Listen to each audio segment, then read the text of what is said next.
কমলা দিয়ে জেলি, তাও আবার ঘরে বসে। একবার হলেও খেয়ে দেখবেন, আর এভাবে একবার সহজ রেসিপিতে বানিয়ে নিন। অসাধারণ একটা রেসিপি।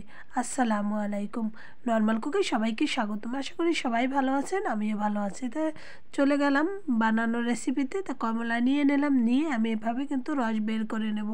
দুই রকমের আমি রস বার করার আর কি পলিসি দেখাবো। দেখেন, এভাবেও আপনি রসগুলো বের করে নিতে পারেন, যেটা আপনার খুশি সেভাবেই কিন্তু নিতে পারেন। এর আগে দুইটা ভিডিওতে আমি দিয়েছি, ওভাবেও করে নিতে পারেন। তো দেখেন রসগুলো বের করা হয়ে গেছে, এবার আমি রসগুলো ঢেলে নেব। তারপর দেখেন রসগুলো আমি ঢেলে নিলাম, ঢেলে নিয়ে আমি কিন্তু আমার পরিমাণ মতন আমি নিয়েছি, আপনারা আপনাদের পরিমাণ মতনই নেবেন। তা নেওয়ার পরে আমি কিন্তু এখন কিন্তু চিনি দিয়ে দেব আমার পরিমাণ মতন। আপনারা আপনাদের পরিমাণ মতন চিনিটা দেবেন, যেরকম আপনারা যতটুকু পরিমাণ নেবেন। আর এখানে দিয়ে দিলাম একটু জেলি পাউডার, আর এটা কিন্তু আপনারা কিন্তু বাজারে কিনতে পারবেন। তা দেখেন দেওয়ার পরে কিন্তু এখন কিন্তু লাড়া দেব। হালকা আঁচে দিয়ে আমি আস্তে আস্তে লাড়তে থাকবো অনবরত। আর এখানে যদি আপনি জেলি পাউডার না দেন, তাহলে অবশ্যই চিনিটার পরিমাণ একটু বাড়িয়ে দেবেন, দিয়ে আপনি জ্বালাতে থাকবেন। তাই এভাবে আস্তে আস্তে আঁচ দিয়ে সুন্দর করে জ্বালাবেন। এখনও পর্যন্ত লাইক না দিলে একটি লাইক দিয়ে ভিডিওটা কন্টিনিউ করবেন। আর কমলার কয়টা রেসিপি দিছি, আপনাদের পছন্দ হয়েছে, তার জন্য অসংখ্য ধন্যবাদ। আর এরকম উৎসাহ পেলে আরও সুন্দর সুন্দর রেসিপি নিয়ে আপনাদের কাছে হাজির হব। তা দেখেন সুন্দরভাবে কিন্তু লাড়াচাড়া করতেছি, আর নিচে লেগে যাওয়ার ভয় আছে যেহেতু মিষ্টির জিনিস। আর এখানে আপনারা ইচ্ছে করলে একটু লবণ দিতে পারেন, জেলিতেও লবণ দেয় না, যার জন্য আমি আর দিলাম না। তা দেখেন আমি কিন্তু অনবরত লাড়তেছি, আর গেঁজাগুলো দেখতেছিলাম, কিছু গেঁজা আমি তুলে ফেলেও দিছি। তা দেখেন এভাবে কিন্তু আস্তে আস্তে করে লাড়তে হবে। তাই ভিডিওগুলো যাদের যাদের ভালো লাগে আর যাদের উপকারে আসে, অবশ্যই আপনারা কমেন্ট করে জানাবেন। আর আপনারা একবার হলেও ট্রাই করে দেখবেন। এই কমলার সিজনও কমলা দিয়ে এত সুন্দর একটা জেলির রেসিপি, তো অবশ্যই ট্রাই করে দেখবেন বাসায়। দেখেন আমার কিন্তু লাড়তে লাড়তে অনেকটা কমে গেছে, অনেকটা কিন্তু কমে গেছে। আপনারা কিন্তু দেখতে পাচ্ছেন কতটুকু ছিল আর কতটুকু হয়েছে। এবার আমি একটা চামচের সাহায্যে দেখব যে কতটুকু ঘন হয়েছে। তো বেশি কিন্তু ঘন করবেন না, বেশি ঘন করলে কিন্তু ক্যারামেল হয়ে যাবে, এটা কিন্তু আর জেলি হবে না।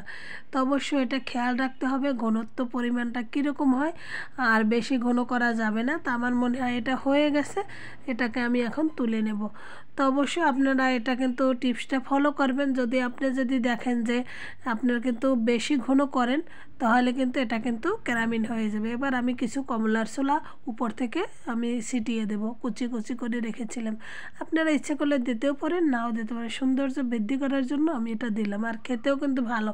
আর আপনারা জানেন কমলার জুসটা কিন্তু মানে ছোলাটা কিন্তু খেতে কিন্তু অসাধারণ লাগে। এবার একটু ঠান্ডা করে আমি বয়মে ঢেলে নেব। যেহেতু জেলির রেসিপি অবশ্যই বয়মে ভরবো, আর কিছুটা আমি আলাদা বাটিতে করব। আমি দুই রকম করে আপনাদেরকে দেখাবো, আপনারা যেটা পছন্দ মনে করেন আপনি সেভাবেই করে ফেলতে পারেন। আর পরিমাণটা অবশ্যই আপনারা বুঝে করবেন। এটা কিন্তু কিছুক্ষণ সময় রেখে দিলেই কিন্তু এটা কিন্তু জেলি হয়ে যাবে, আর ফ্রিজে রাখার কোনো প্রয়োজন নাই, যেহেতু এখানে জেলি পাউডার দেওয়া আছে। তা দেখেন এটা কিন্তু সেট হয়ে গেছে, মাশাআল্লাহ অনেক সুন্দর হয়েছে। তা দেখেন এবার কিন্তু এটাকে কিন্তু আমি কিন্তু তুলে আপনাদেরকে দেখাচ্ছি। আর এটা যদি রুটি বা বনরুটি বা পরাটা দিয়ে খান, অসম্ভব মজা কিন্তু খেতে, আর খালি খেতেও খুব সুন্দর হয়। আগেকার দিনে লোকেরা আমি দেখেছি ছোটোবেলা মুরব্বীদের কারো যদি অসুখ হইতো, তাহলে জেলিটা অবশ্যই নিয়ে যেত, আর জেলিটা কিন্তু তারা খুবই পছন্দ করত। এখনকার দিনে তেমন জেলি নিয়ে যায় না, আর তেমন খায় না, কিন্তু এই জেলিটা যদি আপনি ঘরে বানান আর সবাইকে খাওয়ান, সবাই কিন্তু চমকে যাবে। আর সবাই কিন্তু দোকানের স্বাদের চেয়েও বেশি পরিমাণে স্বাদ পাবে। তা দেখেন কতটা সুন্দর সেট হয়ে গেছে, মাশাআল্লাহ অসাধারণ একটা রেসিপি। আপনি 1 বছর রেখেও খেতে পারেন, ফ্রিজে অবশ্যই রাখবেন। তাই ভিডিওটা যাদের যাদের ভালো লাগছে অবশ্যই কমেন্ট করে জানাবেন। আর ফুল ভিডিও জুড়ে থাকার জন্য অসংখ্য অসংখ্য ধন্যবাদ। ফেসবুক পেজ থেকে দেখলে অবশ্যই পেজটি ফলো করে পাশে থাকবেন, আর ইউটিউব থেকে দেখলে চ্যানেলটাকে সাবস্ক্রাইব করে বেল বাটনটা বাজিয়ে দেবেন, সবার আগে নোটিফিকেশন আপনার কাছে চলে যাবে। দেখেন কি সুন্দর হয়েছে, কতটা ইয়ামি। আর ছোলাটা তো অনেক উপকারী, আপনারা জানেন যে কমলার ছোলা কমলার থেকেও উপকার বেশি।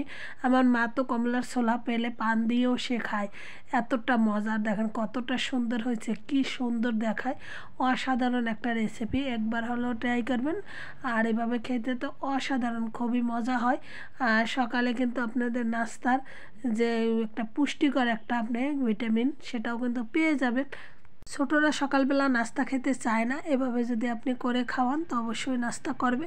তো সবাইকে অসংখ্য ধন্যবাদ জানাই। সবাই ভালো থাকেন, সুস্থ থাকেন। আল্লাহ হাফেজ। আসসালামু আলাইকুম।